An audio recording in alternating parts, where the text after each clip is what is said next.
अव्वल का ही वो महीना आया, अल्लाह के नबी सल्लल्लाहु अलैहि वसल्लम बिस्तर अलालत पर थे। फिर 13 रबीउल अव्वल की वो रात आई जब हुजूर को शिद्दत का बुखार, हुजूर मिसवाक को पानी में डालते थे और बार बार अपने मुंह की तरफ इशारा फरमाते थे और फिर ये फरमाते नज़ा की हालत सख्त होती है, सकरात का वक्त बहुत सख्त होता है, लेकिन ऐ उम्मत मुस्तफ़ा एक बात मैं आपको बताता हूँ, वो हालत नज़ा में मेरे मुस्तफ़ा थे। हज़रत आयशा फरमाती है मेरे जानों पर सर रख करके हुजूर आराम कर रहे थे और फरमाया था किसी को आने मत देना, अब मुलाकात का वक्त बंद हो चुका है। अचानक दरवाजे पर दस्तक हुई, हुजूर ने फरमाया आ जाओ और फरमाया आयशा ये मौत का फरिश्ता है, मलकुल मौत है, मुझसे पहले कभी इसने किसी की रूह कब्ज करने के लिए इजाजत नहीं मांगी और इसके बाद भी कभी नहीं मांगेगा, मैं उसको इजाजत दे रहा हूँ। लेकिन अल्लाह के नबी सल्लल्लाहु अलैहि वसल्लम के मुतालिक ये बात भी बताई जाती है, हुजूर ने मलकुल मौत से पूछा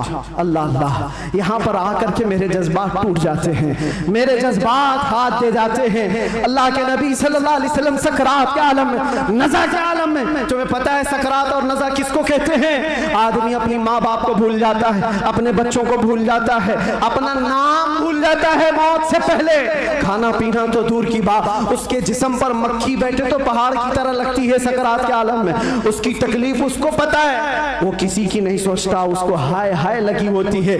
लेकिन मेरे मुस्तफा सल्लल्लाहु अलैहि वसल्लम आलम नज़ा में मलकुल मौत से ये पूछते हैं ऐ इज़राइल बता ये जो नज़ा का दर्द है क्या मेरी उम्मत को भी दिया जाएगा?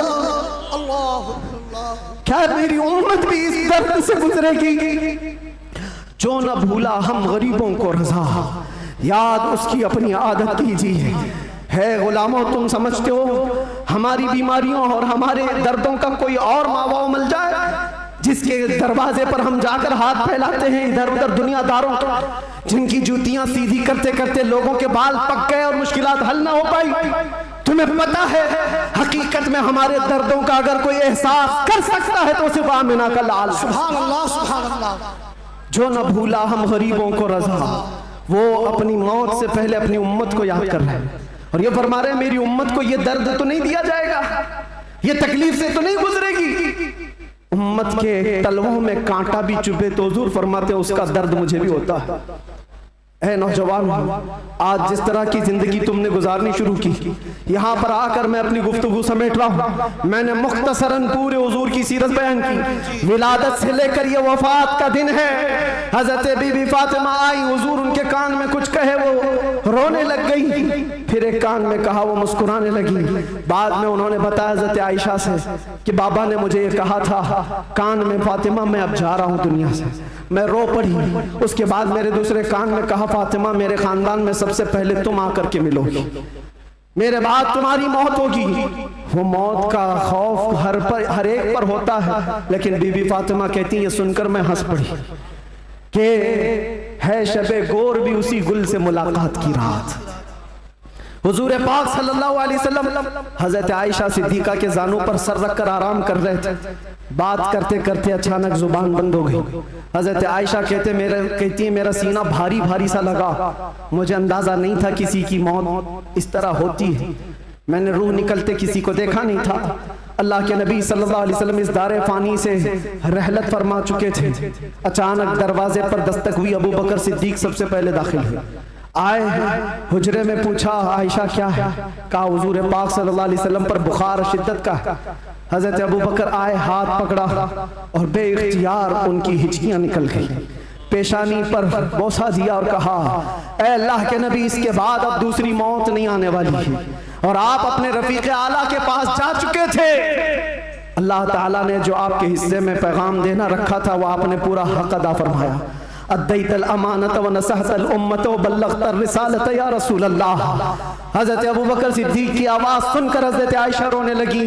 उसके बाद उन्हें एहसास हुआ कि अल्लाह के नबी अब इस दुनिया में नहीं रहे। बाहर सहाबा को हजरत अबू बकर ने जैसे ही ऐलान किया, वो गम के मारों का हाल क्या था जो नबी पाक को एक आन के लिए भी दूर बर्दाश्त नहीं कर पाते थे, वो मौत की खबर कहाँ सुनते हैं। हजरत उस्मान पत्थर की तरह बने हुए थे, उनको कोई काटता भी था एहसास नहीं होता। हजरत उमर फारूक अपने हाथ में तलवार लेकर मदीने वालों को कहते थे, कसम खुदा की अगर किसी ने कह दिया मेरे नबी का इंतकाल हुआ, मैं उसकी गर्दन मार दूंगा।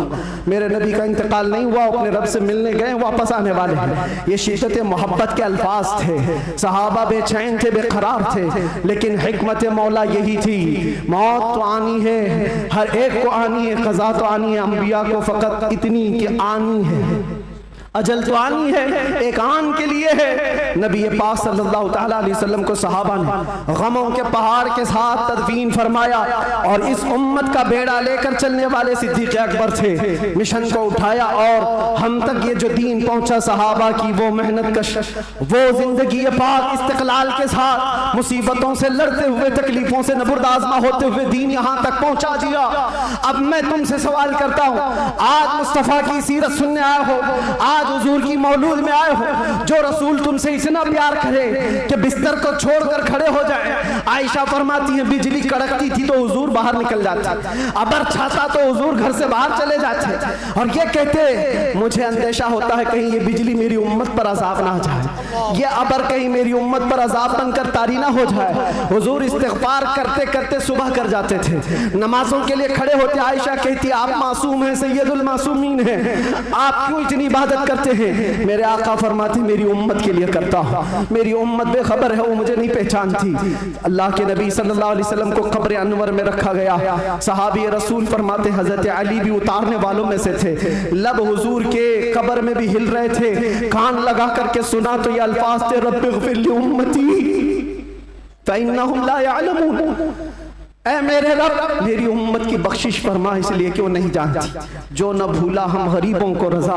याद उसकी अपनी आदत कीजिए। नौजवानों, आज फिर मैं तुम्हारे अखलाक व किरदार से सवाल करता हूँ। उस रसूल के मानने वाले हो जिस रसूल ने तुम्हें किसी जगह फरामोश नहीं किया, दुआओं में, मेराज के सफर में, कब्र में, अपने बिस्तर में, अपनी जलवतगाह में, अपनी खलवतगाह में, हर जगह जंगों में तुम्हारे लिए, जो पेट पर पत्थर बांधे तुम्हारे लिए, तलवारें उठाई तुम्हारे लिए, दंदाले मुबारक शहीद करवाए तुम्हारे लिए, अमीर हमजा का चबाया हुआ कलेजा देखा तुम्हारे लिए, हसनैन करीमैन के जो खानदान के टुकड़े टुकड़े हुए रसूलुल्लाह के घराने के, किसके लिए? इस उम्मत के लिए पैगाम इस्लाम पहुंच जाए, पैगाम दीन पूरी कायनात में पहुंच जाए। मगर अफसोस इस बात का होता है इस नौजवान को देखकर, जब शराब की बोतल उठाता है, ताश के पत्तों के अड्डों पर बैठता है, नशा अपने मुंह में लगाता है, फिर सोच सोच करके दिल मरने लगता है। क्या ये उस रसूल की उम्मत है जिसके तलवों में कांटा चुभना भी हुजूर को बर्दाश्त नहीं है? हुजूर इससे इतनी प्यार, इतना प्यार करते हैं, इतनी मोहब्बत करते हैं, और ये रात भर अय्याशियों में गुजार रहा है,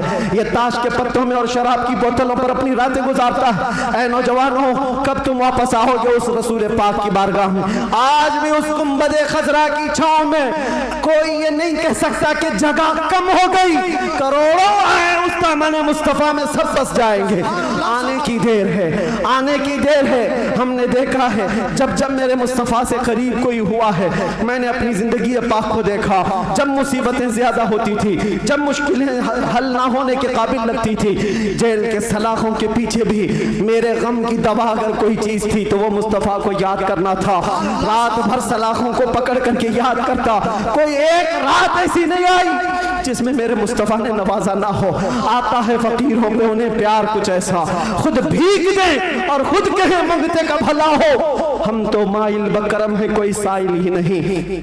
यहाँ हालात ये हैं, उन बच्चियों को देखो जिनके दुपट्टे हट गए, जिनके चेहरे बेनकाब हैं। आज बाजारों की जीनत वो बने हुए हैं, अय्याशियों की जीनत तुम्हें बनाया गया है। तुम्हारे मोहल्लों में नशा बिकता है, तुम नशा करते हो, तुम नशा के डीलर हो। क्यों दुनिया में ये नाम अपना बनाया?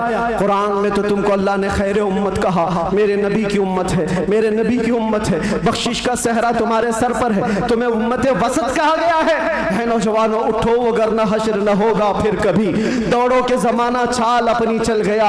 एक इलाज तुम्हें दे जाता हूँ, आज यौम दुरूद के तौर पर मनाया जा रहा है। मैं तो सोच करके आया था कि दुरूद पाक पर कुछ बोलूं, लेकिन मेरे नबी की जिंदगी को शुरू किया जो खत्म कभी नहीं होने वाली है।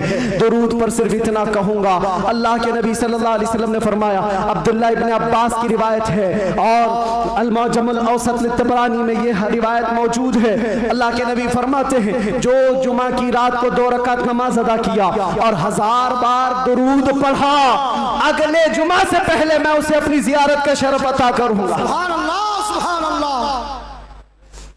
ये दुरूदों के जरिए से तुम अपनी जिंदगी पाक जिंदगी को बदल सकते हो। उठो, अपने जुबान पर चर्चे ले आओ।